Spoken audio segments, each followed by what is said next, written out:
Hello friends, my self Ramveer Nagar. दोस्तों, medical education study में आपका स्वागत है। दोस्तों, लास्ट क्लास में अपन ने एनाटॉमी का इंट्रोडक्शन देखा, उससे पिछली वाली क्लास में माइक्रोबायोलॉजी का इंट्रोडक्शन कंप्लीट कर लिया था। ठीक है, आज अपन नेक्स्ट टॉपिक माइक्रोबायोलॉजी का उठाने वाले हैं, जिसके अंदर अपन देखेंगे स्टरलाइजेशन। दोस्तों, अगर स्टरलाइजेशन की मैं बात करूँ तो यह हर कंपटीशन और हर थ्योरेटिकल एग्ज़ाम के हिसाब से सबसे इम्पोर्टेंट टॉपिक है, क्योंकि जो बंदे लास्ट एग्ज़ाम दे चुके होंगे उनको भी इस चीज़ का पता होगा कि इसमें से कितने क्वेश्चन में कंपटीशन एग्ज़ाम में आते हैं। दोस्तों, आज इस टॉपिक को अपन इतने अच्छे से क्लियर करने वाले हैं, क्योंकि जो बंदे एग्ज़ाम में तो बैठते हैं लेकिन उनकी जो प्रॉब्लम है, उनकी प्रॉब्लम आज मैं बता देता हूँ। क्योंकि जो फेज़ हम जो फेज़ से हम पास करके आए ना, हमने जो चीज़ें देखी ना, जो हमारे अनुभव, उन चीज़ों को आज मैं आपके पास शेयर कर रहा हूँ और उनका सॉल्यूशन और उनका सारा निचोड़ इस टॉपिक के अंदर मैं डाल चुका हूँ। क्योंकि बंदा जब एग्ज़ाम में बैठता है तो कितना भी स्मार्ट स्टडी करने की कोशिश करता है, लेकिन वो कुछ गलतियाँ करके आता है एग्ज़ाम में। वो क्या गलतियाँ करके आता है, वो गलतियाँ सारे इस टॉपिक के अंदर सुधारिए। क्योंकि इस टॉपिक के अंदर वही चीज़ें देखिए कि जो बंदा एग्ज़ाम में बैठ के और जो 99% दावा करके आता है कि मेरा ये क्वेश्चन, ये इजी क्वेश्चन, बिल्कुल इजी क्वेश्चन जो गलत करके आता है, और जो बोलता है कि मेरा ये क्वेश्चन बिल्कुल राइट है, और जब आंसर की आती है तो वो बंदा बोलता है कि सर अरे यार मेरा तो ये बिल्कुल 100% मतलब जो एग्ज़ाम लेने वाले या जो है पूछा गया है वो क्वेश्चन ही गलत कर रहे हैं। ठीक है, जबकि वो कुछ भी गलत नहीं करते, अपन खुद ही गलतियां करके आते हैं। कि अपन क्या गलती करते हैं, आज उन लोगों के लिए बहुत इंपॉर्टेंट होने वाला है जो लोग एग्ज़ाम में 1-1 मार्क्स 2-2 मार्क्स से जो एग्ज़ाम में रह जाते हैं। ठीक है, आज जिन बंदों ने ये वीडियो जिन उन लोगों ने अगर देख लिया तो आज वो चैलेंज दे रहा हूँ मैं, आज गारंटी के साथ बता रहा हूँ, वो 2 बार ये गलती कभी नहीं करेंगे और वो इस गलती को भी एक्सेप्ट कर लेंगे कि हाँ सच में मैं ये गलती करके आता हूँ, इसलिए हमारे गलती होती है। क्योंकि ये चीज़ हमने जो भुगत भोगे होते हैं ना, जो इसको फेस करके आए, वो लोग इसको जानते हैं। आज मैं इस चीज़ को जाना हूँ तो आज मैंने ये सारी चीज़ें आपके लिए बहुत अच्छे से और बहुत बेस्ट तरीके से यहाँ पर जो लास्ट जितने भी एग्ज़ाम में ना वो कैसे क्वेश्चन आया है और आने वाले एग्ज़ाम में कैसे क्वेश्चन आएगा, सारी चीज़ें मैंने इसमें क्लियर कर रखा है। और बंदे कहाँ गलती करते हैं, क्या गलती करते हैं, जिसने ये वीडियो कंप्लीट देख लिया वो आज के बाद मैं चैलेंज दे रहा हूँ, स्टरलाइजेशन पे कोई क्वेश्चन गलत नहीं करेगा। और ये वो इसको वो बंदे चैलेंज को एक्सेप्ट करेंगे जो गलती करके आते हैं, जो 1-1 मार्क्स से रहते हैं, वो तो इसको एक्सेप्ट कर लेंगे। लेकिन जिसने ये फेज नहीं किया है, जिसने एग्ज़ाम नहीं दिया, जो अभी कॉलेज लाइफ पर जो पढ़ रहे हैं ना, वो ध्यान दे लेना, उनका भी बहुत ईजी होने वाला है, उनके लिए भी, उनको बाद में पता चलेगा। लेकिन जो बंदे गलती करके वो एक्सेप्ट कर चुके हैं इस चीज़ को भी, ये जब वीडियो एंड होगा तो एक्सेप्ट कर लेंगे। ठीक है, तो अपन नेक्स्ट अगर मैं बात करूँ आज स्टरलाइजेशन की, ये इस टॉपिक के अंदर जो भी कंटेंट उठाया है, हर एक लाइन, हर एक हेडिंग का कोई ना कोई पिछले एग्जाम में क्वेश्चन बना हुआ है।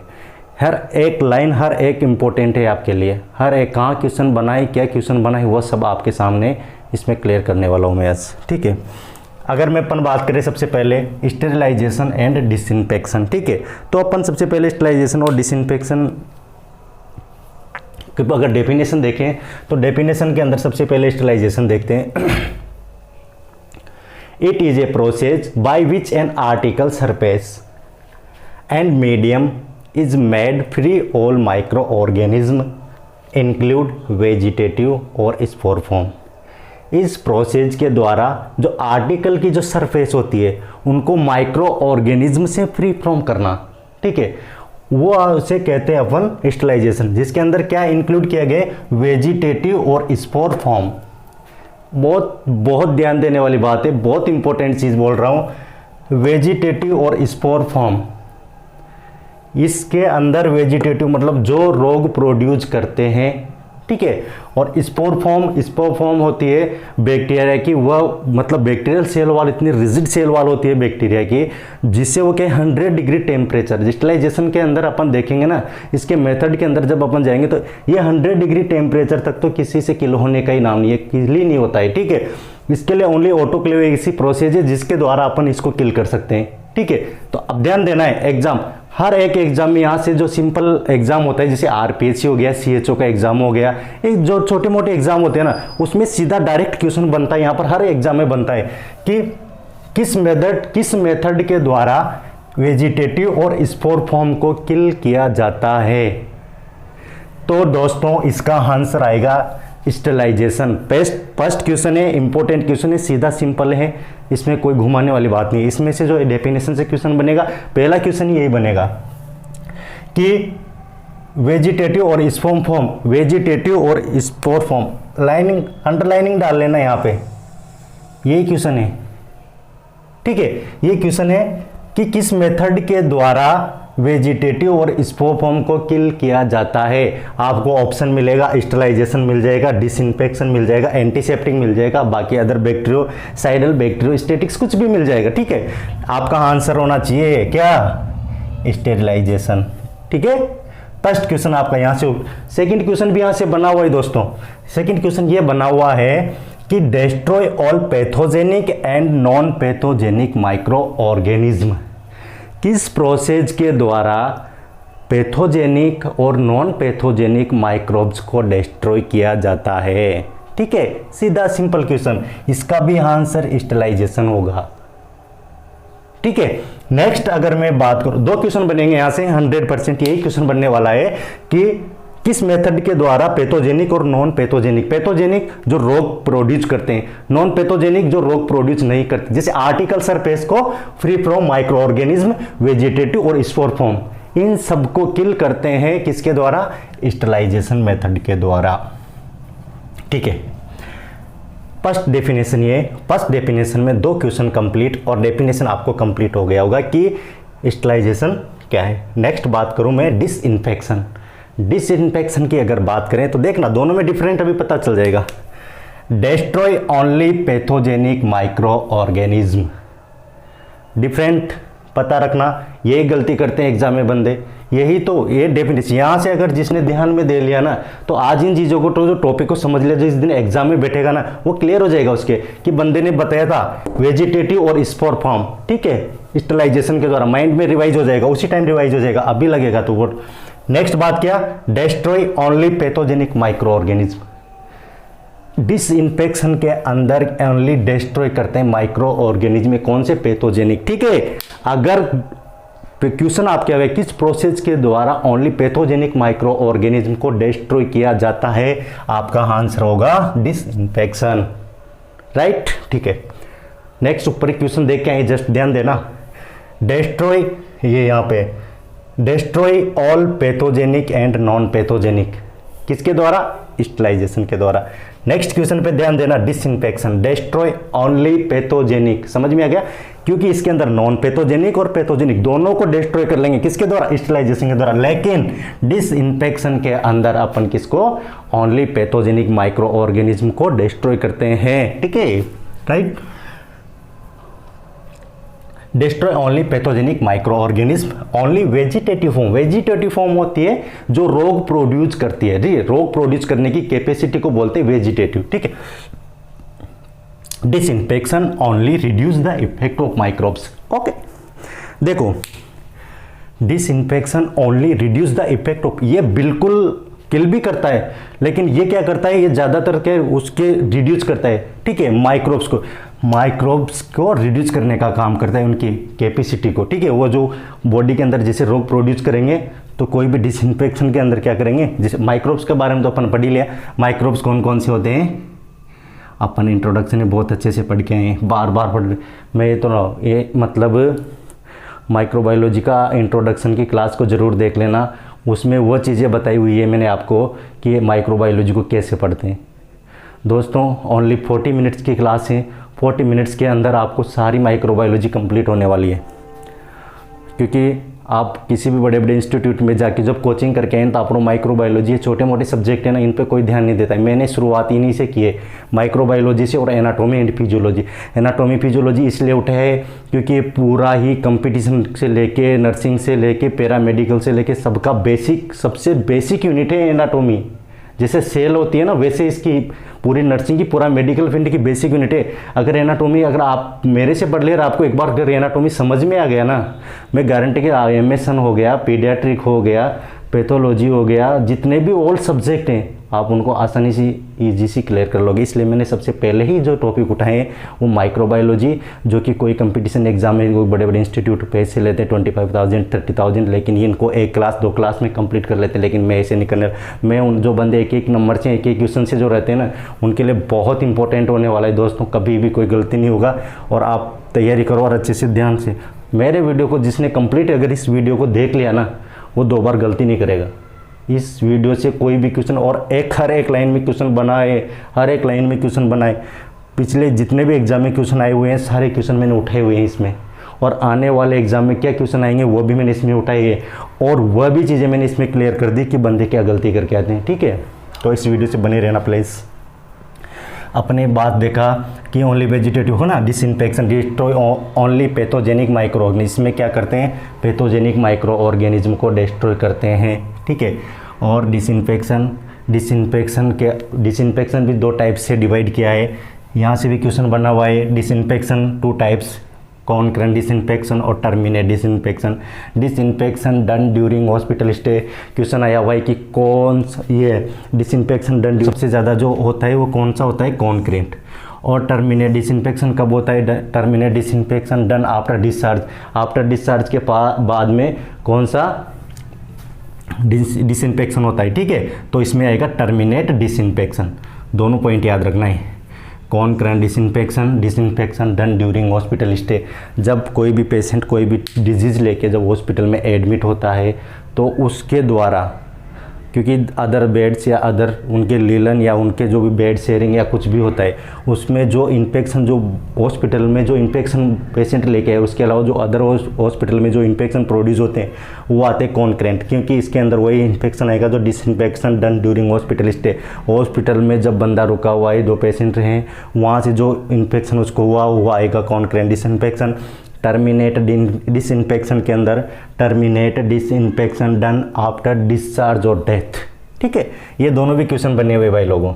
यहाँ से क्वेश्चन ये बना हुआ है कि हॉस्पिटल स्टे के टाइम कौन सा होता है, concurrent disinfection done after discharge कौन सा होता है, टर्मिनेट। माइंड में रखना है इस चीज़ों को। नेक्स्ट थर्ड अगर अपन बात करें एंटीसेप्टिक। अब यहाँ आएगा, देखो इसको पढ़ना, इसके बाद मैं क्लियर करता हूँ कि लोग क्या गलती करेंगे। ठीक है, antiseptic is defined as the destruction और inhibition of micro organism on living tissue. Antiseptic क्या होता है, antiseptic is defined as the destruction और inhibition micro organism on living tissue, मतलब माइक्रो ऑर्गेनिज्म को, जो लिविंग टिश्यू से माइक्रो ऑर्गेनिज्म को डिस्ट्रक्ट करना, कि एंटीसेप्टिक ये एक सॉल्यूशन, एंटीसेप्टिक सॉल्यूशन आता है जो केमिकल मेथड्स के अंदर, अपन केमिकल मेथड्स के अंदर जितने भी केमिकल मेथड आते हैं, ज़्यादातर एंटीसेप्टिक जो सॉल्यूशन होता है वो केमिकल मेथड्स के अंदर लिविंग माइक्रो, जैसे स्किन पे जो अपने ऑइंटमेंट अप्लाई करते हैं एंटीसेप्टिक सॉल्यूशन के अंदर ही आते हैं। ठीक है, ये आता है एंटीसेप्टिक। ठीक है, डिस्ट्रक्ट और इनहिबिट, और ये याद रख लेना लिविंग टिश्यू जो अपन यूज करते हैं ना वो लिविंग टिश्यू पे करते हैं एंटीसेप्टिक को। ठीक है, ओके। नेक्स्ट डेफिनेशन आ रही है अपने पास, बैक्टीरियोसाइडल, बहुत इंपॉर्टेंट है। Which are able kill the bacteria, bactericidal और बैक्टीरियोस्टैटिक, 2 डेफिनेशन देखना भाई, दोनों में डिफरेंट देखो आप। बैक्टीरियोसाइडल, बैक्टीरियोस्टैटिक, माइंड करना इस चीज़ को, बैक्टीरियोसाइडल और बैक्टीरियोस्टैटिक। बैक्टीरियोसाइडल क्या होता है, which are able to kill the bacteria. ठीक है, bacteriostatic it is only prevent and reduce multiplication of bacteria. Bacteriostatics क्या होते हैं, बैक्टीरियोस्टैटिक्स वह होते हैं जो क्या करते हैं, रिड्यूस करते हैं और प्रिवेंट करते हैं मल्टीप्लिकेशन ऑफ बैक्टीरिया। बैक्टीरिया के मल्टीप्लिकेशन को रिड्यूस करने का जो काम करते हैं उन्हें बोलते हैं बैक्टीरियोस्टैटिक। डेफिनेशन को माइंड कर लो। Bacteriocidal which are able to kill the bacteria. यहाँ से बहुत अच्छे क्वेश्चन बने। अब गलती कहाँ करते बंदे, क्या गलती करके आते वो देखो। यहाँ से 2 क्वेश्चन आए हुए हैं लास्ट एग्जाम में, पूछा हुआ है, बार क्वेश्चन देखो। अगर आपसे क्वेश्चन पूछा हुआ है an agent kill the pathogenic bacteria, और आपके ऑप्शन में अगर एंटीसेप्टिक आ जाता है, डिसइंफेक्शन आ जाता है, बैक्टीरियोस्टैटिक आ जाता है, और तीसरा ऑप्शन कोई दूसरा आ जाता है, और बैक्टीरियोसाइडल अगर नहीं आता है, तो बंदा क्या करके आएगा, बैक्टीरियोस्टैटिक करके आएगा 100%। क्योंकि उसको पता है, उसने 2 टर्म पढ़ाई और ढंग से नहीं पढ़ा होगा कि बैक्टीरियोसाइडल और बैक्टीरियोस्टैटिक को कंफ्यूज होएगा वहाँ एग्जाम में जाके। कंफ्यूज कैसे होते हैं? ऐसे होते हैं, जो बंदा यहाँ क्लियर करेगा ना, आप जो मैं आज आपको यहाँ रिवाइज क्यों करा रहा हूँ आपके माइंड में, क्योंकि ये जो चीज़ें हैं ना आपको वहाँ रिवाइज हो जाएगी। आज जब एग्जाम में बैठोगे ना ये चीज़ें ही रिवाइज हो जाएगी, इसलिए आप गलती नहीं करोगे। तो यहाँ पर क्वेश्चन है an agent kill the pathogenic bacteria. यहाँ पर क्या है, आंसर में बैक्टीरियोस्टैटिक डालेगा, ठीक है, बैक्टीरियोसाइडल नहीं डालेगा, एंटीसेप्टिक डाल देगा, डिसइंफेक्शन डाल देगा। तो आपका आंसर क्या आएगा यहाँ पे? आपका आंसर आएगा डिसइंफेक्शन। ठीक है, आपके क्वेश्चन में आपने जो पेपर सोल्व किया, आप जो कंपटीशन बुक पढ़ रहे हो उसमें एमसीक्यूज देख रहे हो, उसमें भी ये क्वेश्चन दिया है, वहाँ पे डिसइंफेक्शन दिया हुआ है, बैक्टीरियोसाइडल हटाया हुआ है। लेकिन देख लेना कि an agent kill the pathogenic bacteria, वहाँ से अगर डिसइंफेक्शन भी आ गया, एंटीसेप्टिक आ गया, बैक्टीरियोस्टैटिक, अगर बैक्टीरियोसाइडल आपके क्वेश्चन में आ गया तो आपका राइट होगा बैक्टीरियोसाइडल। और आपने जो पढ़ के गए हो ना वो पढ़ के गए हो डिसइंफेक्शन, और आप गलती करके आते हो। आप क्या करके आए? डिसइंफेक्शन। बस केवल एग्जामिनर कुछ नहीं करता है, आपके माइंड को थोड़ा डाइवर्ट करता है। क्वेश्चन ये थोड़ी है कि एमसीक्यू जैसे पढ़ाई, जैसे आपको वहाँ पे आप कभी भी किसी भी बुक को उठा लेना, उसके एमसीक्यूज पढ़ के जाते हो और उसके बाद जो एग्जाम एमसीक्यूज आते हैं उनमें क्वेश्चन सेम हो जाए, लैंग्वेज सेम रह जाएगी, लेकिन आपके ऑप्शन चेंज हो जाते हैं। ठीक है, वो गलतियाँ अगर ये थ्योरी जिसने कंप्लीट कर लिया ना आज मेरे साथ, वो कभी गलती नहीं करेगा। तो ये दोनों आएंगे। An agent kill micro organism, कौन सा एजेंट माइक्रो ऑर्गेनिज्म को किल करता है? आप यहाँ माइक्रो ऑर्गेनिज्म की बात कर, यहाँ बैक्टीरियोसाइडल भी ऑप्शन में आ गया ना, फिर भी आप नहीं करके आ सकते, क्योंकि यहाँ micro organism, total micro organism की बात हो रही है। तो यहाँ पर जो माइक्रो ऑर्गेनिज्म की बात हो रही है ना, आपके ऑप्शन में अगर एंटीसेप्टिक आ गया, बैक्टीरियोसाइडल आ गया, बैक्टीरियोस्टैटिक्स आ गया ना, तो आपको एंटीसेप्टिक्स करना पड़ेगा। ठीक है, क्योंकि बैक्टीरियोसाइडल तो only which are able to kill the bacteria, bacteria के लिए आपके लिए ये राइट क्वेश्चन है। ये दोनों क्वेश्चन है, ये दोनों क्वेश्चन एग्जाम में पूछे हुए हैं, और यहाँ 100% गारंटी के साथ मैं तुमसे बोल दूं बंदे यहाँ से गलती करके आए। ठीक है, ऐसे नेक्स्ट अपन बात करने वाले स्टेलाइजेशन की मेथड की। ठीक है, स्टेलाइजेशन के मेथड में अपन फिजिकल मेथड और केमिकल मेथड देखेंगे। दोस्तों आज अपन फिजिकल मेथड कंप्लीट करेंगे। ठीक है, इसके बाद नेक्स्ट करेंगे अपन केमिकल, नेक्स्ट वीडियो में केमिकल मेथड करेंगे।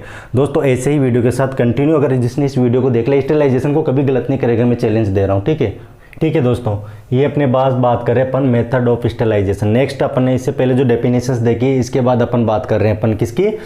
Method of sterilisation. दो फ्रेंड्स ये बहुत इंपॉर्टेंट है, यहाँ से भी तो बहुत क्वेश्चन बनते हैं। अपन ये माइंड में मत रखना कि हाँ ये तो मेथड है, मैं इसको याद कर लेता हूँ निकलता हूँ, यहाँ से भी बहुत क्वेश्चन बनते हैं। क्वेश्चन कैसे बनते हैं आप देखना यहाँ पे। अगर मैं मेथड की बात करूँ स्टेलाइजेशन के, तो 2 मेथड होते हैं स्टेलाइजेशन के, एक तो होता है फिजिकल मेथड, एक होता है केमिकल मेथड। ठीक है, आज अपन बात करने वाले हैं फिजिकल मेथड की, नेक्स्ट क्लास में देखेंगे अपन केमिकल मेथड। ठीक है, फिजिकल मेथड की अगर मैं बात करूँ तो सबसे पहले आता है सनलाइट, दूसरा है हीट, तीसरा है रेडिएशन, और चौथा है फिल्ट्रेशन। ठीक है, स्टेलाइजेशन के मेथड की इसको कंटेंट कर लेना, दिमाग में उतार लेना आज। ठीक है, फिजिकल मेथड को, यहाँ से बहुत क्वेश्चन बनने वाले, क्या बनेंगे भी बताता हूँ मैं आपको। फिजिकल मेथड में 4 टाइप्स के होते हैं, सनलाइट आ गया, हीट आ गया, रेडिएशन आ गया, फिल्ट्रेशन आ गया। जो अपन माइक्रो ऑर्गेनिज्म को फ्री फ्रॉम जो करते हैं ना, बैक्टीरिया, माइक्रोब्स को, किसी भी आर्टिकल्स को, तो कौन कौन से मेथड्स यूज़ करते हैं वो है अपने पास, सनलाइट, हीट, रेडिएशन, फिल्ट्रेशन।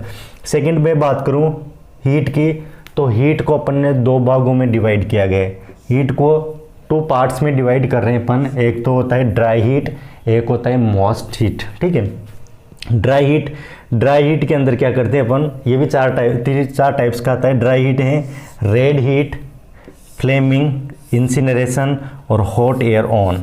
ठीक है, ये सारे हॉस्पिटल में यूज करने वाले मेथड हैं। मॉइस्ट हीट की बात करें तो ये temperature below 100 degree, pasteurization of milk, जो बड़ी बड़ी जो फैक्ट्रीज अपन ने अमूल देखा है, ये देखे ना, ये सारे इसी के अंदर आते हैं। ठीक है, इसके अंदर क्या करते हैं, ये बड़ी फैक्ट्रीज के अंदर जो पास्चराइजेशन ऑफ मिल्क का करते हैं ना, वो इसी के अंदर करते हैं। इसमें 2 मेथड यूज़ करते हैं अपने, होल्डर मेथड और फ्लैश मेथड।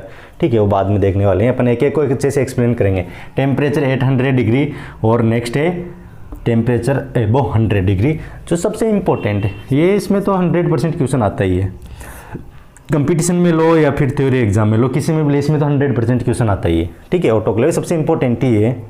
ठीक है, देखिए अब मैं बात करूँ, ये मेथड हो गए किस फिजिकल में, सनलाइट, हीट, रेडिएशन और फिल्ट्रेशन। फिल्ट्रेशन ड्राई हीट और मॉइस्ट हीट, और इसमें ड्राई हीट में ये याद रखना है कंप्लीट कि ड्राई हीट में क्या क्या आएंगे, मॉइस्ट हीट के क्या क्या हैं, और हीट के अंदर 2 टाइप्स हैं कितना। क्वेश्चन बनता ये है कि temperature below 100 degree pasteurisation of milk को किस मेथड के द्वारा करते हैं। ठीक है, एक आपको ऑप्शन मिलेगा मॉइस्ट हीट के द्वारा, ड्राई हीट के द्वारा, या फिर फिल्ट्रेशन या रेडिएशन एग्जाम्पल। ठीक है, तो आपका आंसर होएगा मॉइस्ट हीट। क्वेश्चन आता है एग्जाम में, क्वेश्चन आए हुए हैं, आप एमसीक्यू सॉल्व करेंगे तब आपके सामने आएंगे। नेक्स्ट है ये क्वेश्चन, पता नहीं कितनी बार पूछा हुआ है ये क्वेश्चन कि टेम्परेचर, ये ऑटोक्लेव को किस मेथड के द्वारा करते हैं। इसमें भी आता है मॉइस्ट हीट के द्वारा। ये ऑटोक्लेव किस मेथड के द्वारा होता है, या तो ऑप्शन में मॉइस्ट हीट आएगा तो ये आएगा, अगर हीट आता है तो फिर हीट आएगा, हीट स्टेरिलाइजेशन या फिल्ट्रेशन रेडिएशन, 4 ऑप्शन आएंगे। ठीक है, ये याद रखना है। अगर ऑटोक्लेव को बोलते हैं मॉइस्ट हीट के द्वारा करते हैं। नेक्स्ट क्वेश्चन आया हुआ है हीट और ओवन पे, किस पे आया हुआ है, इस पे क्वेश्चन आया, देख लेना आप, इस पे क्वेश्चन आया हुआ है, इस पे क्वेश्चन आया हुआ है, और इन पे क्वेश्चन यही बना हुआ है कि ये किस मेथड के द्वारा करते हैं। इसमें मॉइस्ट हीट स्टेरिलाइजेशन के द्वारा करते हैं। इसको किस मेथड के द्वारा करते हैं, हॉट एयर ओवन टेम्परेचर। इसको किसके द्वारा करते हैं, इसको ड्राई हीट के द्वारा करते हैं। तो इसको बहुत अच्छे से याद कर लेना, यहाँ से भी बहुत सारे क्वेश्चन दिए, CHO, EHO, RPSC, ESIC, railway, RRB, ये रेलवे RRB में है ना, ये सब में ये जो क्वेश्चन है नए क्वेश्चन बनते हैं, ये सीधा सिंपल क्वेश्चन बनता है। ठीक है, कभी कभी एम्स में भी क्वेश्चन पूछ ले जाते हैं। ठीक है, तो ये फिजिकल मेथड हो गया।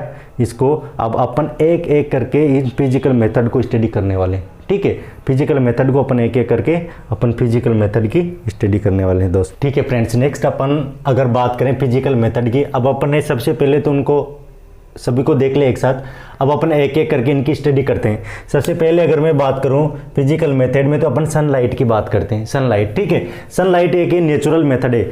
ये भी क्वेश्चन आया हुआ है, नेचुरल मेथड ऑफ स्टेरिलाइजेशन, तो सनलाइट। ठीक है, ये याद रख लेना, नेचुरल मेथड ऑफ स्टेरिलाइजेशन का कौन सा है ऑप्शन में आपको अगर सनलाइट मिलता है तो सनलाइट इसका नेचुरल मेथड है। इसके अंदर क्या है, जर्मिसाइडल इफेक्ट प्रेजेंट होता है। किसकी वजह से होता है, वह अल्ट्रा वायलेट, जो सूर्य की रेज जो किरणें होती है ना, उसकी वजह से।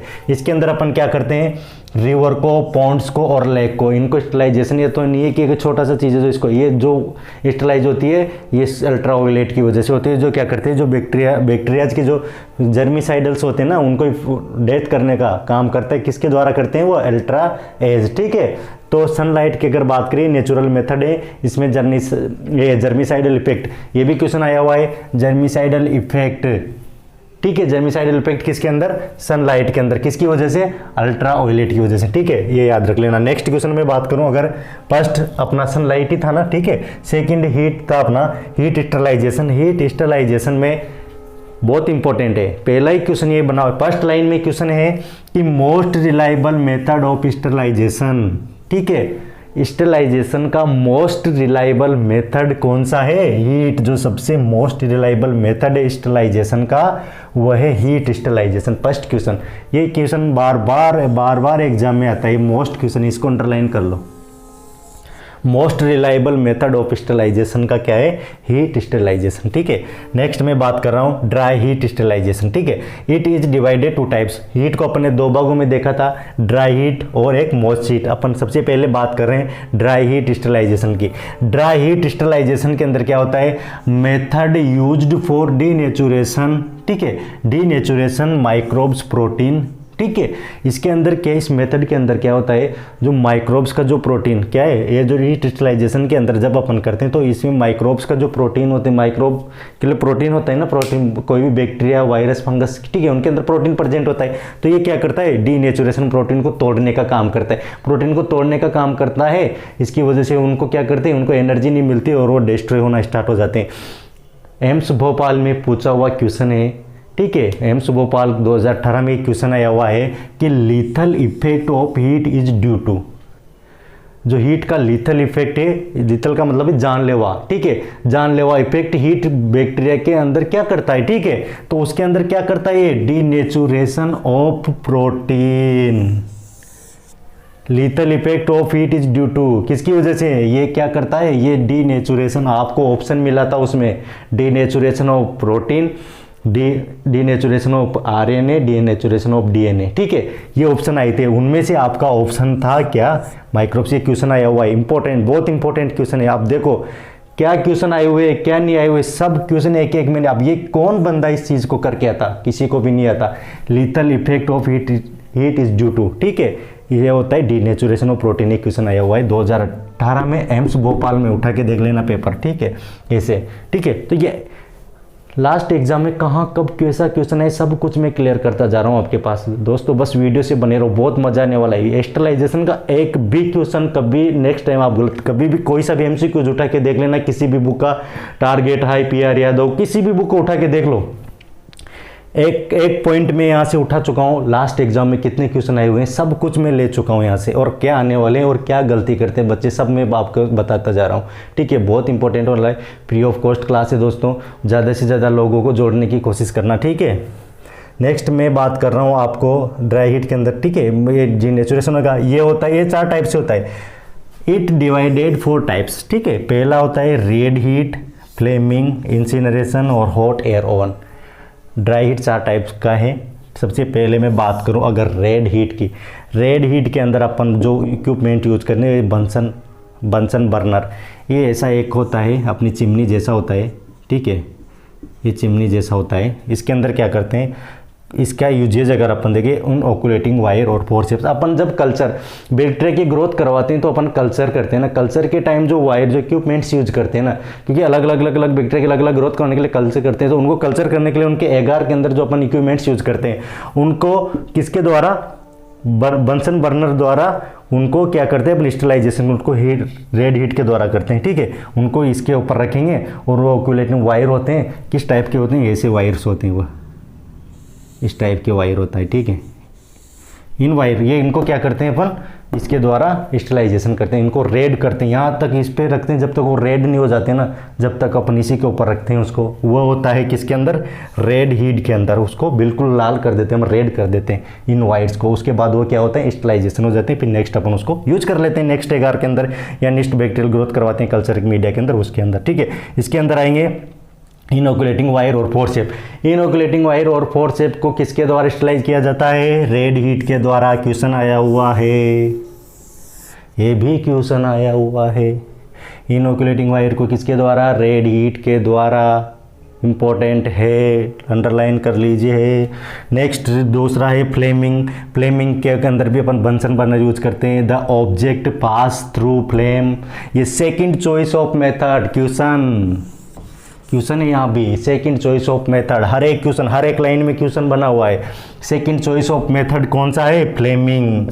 ड्राई हीट का सेकंड ऑफ चॉइस मेथड है फ्लेमिंग। फ्लेमिंग के अंदर क्या करते हैं, बंसन बर्नर का यूज करेंगे ओनली। इसमें क्या करें, ऑब्जेक्ट को, जैसे बंसन बर्नर चल रहा है अपने पास, ये उसको ऑब्जेक्ट को उसके पास से क्या करेंगे, थ्रू ऑब्जेक्ट पास थ्रू, बस फ्लेम के पास उसको बार बार गुजारेंगे। क्यों गुजारेंगे, क्योंकि इसके जो यूजेस देखो, इसमें ग्लास स्लाइड, इनोकुलेटेड वायर और टेस्ट ट्यूब होती है। अगर ग्लास स्लाइड को आप इस पे रखोगे तो क्या हो जाएगी, ब्रेक हो जाएगी, ठीक है।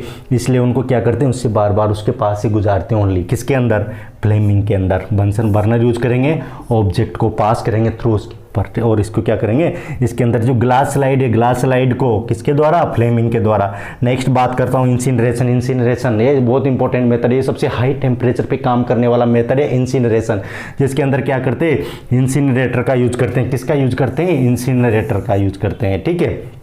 ये किस पे काम करता है, ये करता है at work high temperature. Question सबसे ज़्यादा हाई टेम्परेचर पे काम करने वाला मेथड किसके अंदर आता है, इंसिनरेटर। कौन सा है, इंसिनरेटर किसके अंदर आता है, ड्राई हीट के अंदर, क्या, ठीक है। इसके अंदर क्या करते हैं, हॉस्पिटल का जितना भी वेस्ट मैनेजमेंट, हॉस्पिटल का जितना भी वेस्ट है सबको किसके द्वारा करते हैं, स्टरलाइज, इंसिनरेटर के द्वारा, ठीक है। अगर इसके टेम्परेचर की बात करें तो इतना इसको, ठीक है। नेक्स्ट अगर मैं बात करूं हॉट एयर ओवन की, first choice of method of glass product sterilization. बहुत इंपॉर्टेंट क्वेश्चन है भाई, जनाब ध्यान रख लेना इस चीज़ का, बहुत इंपॉर्टेंट होने वाला है ये टॉपिक। कभी कोई क्वेश्चन नहीं बाहर ही नहीं जाएगा तुम्हारा, सब कुछ ले चुका मैं इसमें। Hot air oven, first choice of method of glass product sterilization. Glass product sterilization का फर्स्ट चॉइस ऑफ मेथड है हॉट एयर ओवन। क्वेश्चन है, इंपॉर्टेंट है, नोट कर लेना, ठीक है, आएगा एग्जाम में। टेम्परेचर अगर इसके बाद अगर बात करें तो 160 डिग्री सेंटीग्रेड फॉर 2 आवर्स के लिए, और डिग्री सेंटीग्रेड फॉर 1 आवर के लिए। सबसे इंपॉर्टेंट क्वेश्चन का याद रख लेना, माइंड गलती करके आएगा, बंदा गलती करके आएगा, यहाँ पर सेंटीग्रेड भी चेंज कर देता है, ऑप्शन दे देगा 160 डिग्री सेंटीग्रेड फॉर 1 आवर दे देगा, 160 डिग्री सेंटीग्रेड फॉर 2 आवर्स दे देगा, 170 डिग्री सेंटीग्रेड फॉर 1.5 आवर दे देगा, कुछ भी दे देगा। ये सेंटीग्रेड की जगह फ़ारेनहाइट भी दे देगा, लेकिन ध्यान रखना है ये सेंटीग्रेड में आएगा, ये गलती नहीं करना, मैं सच बता रहा हूँ। ये छोटी छोटी चीज़ें यहीं याद आएगी, क्योंकि अब मैं आज बता रहा हूँ, जो एग्जाम में बैठोगे तो माइंड में रिवाइज हो जाएगी। बंदे ने बोला था कि सेंटीग्रेड और फ़ारेनहाइट भी मुझे चेक कर लेना चाहिए, ठीक है, चेक कर लेना भाई लोगों। नेक्स्ट यूजेज, इसमें glass product sterilization, glass syringe, ये सब कुछ किसके अंदर करते हैं, इसके यूजेज है glass product sterilization, glass product को इसके करते हैं, सिरिंज को इसके अंदर करते हैं, सर्जिकल आइटम्स जितने भी है सीजर्स वीजर उसको किसके द्वारा स्टरलाइजेशन करते हैं, हॉट एयर ऑन के द्वारा। दोस्तों क्लास बहुत लेंथी होने वाला है, इसलिए इसको अपन यहाँ ख़त्म करते हैं। नेक्स्ट क्लास अपन नेक्स्ट देखने वाले हैं। दोस्तों टेलीग्राम पे मैंने लिंक डिस्क्रिप्शन बॉक्स में दे रखा है, उस लिंक पे जाके और ज़्यादा से ज़्यादा बंदे मुझे टेलीग्राम से जुड़ सकते हैं, ताकि मुझे पता रहे कौन बंदा मेरे साथ जुड़ा हुआ है, कौन मेहनत करना चाहता है। और आपके कांटेक्ट में वहाँ पे आपको हर क्वेश्चन सोल्व करवाता रहूँगा। और वहाँ से आपको कोई भी प्रॉब्लम अगर आपको होती है किसी भी क्वेश्चन से, कुछ भी लेके कौन सा टॉपिक पढ़ना है, जो भी समस्या हो आप कमेंट बॉक्स में लिख सकते हैं और टेलीग्राम पर मुझे फॉलो कर सकते हैं दोस्तों, ठीक है। नेक्स्ट अपन मिलते हैं नेक्स्ट वीडियो में दोस्तों जल्दी। Thank you.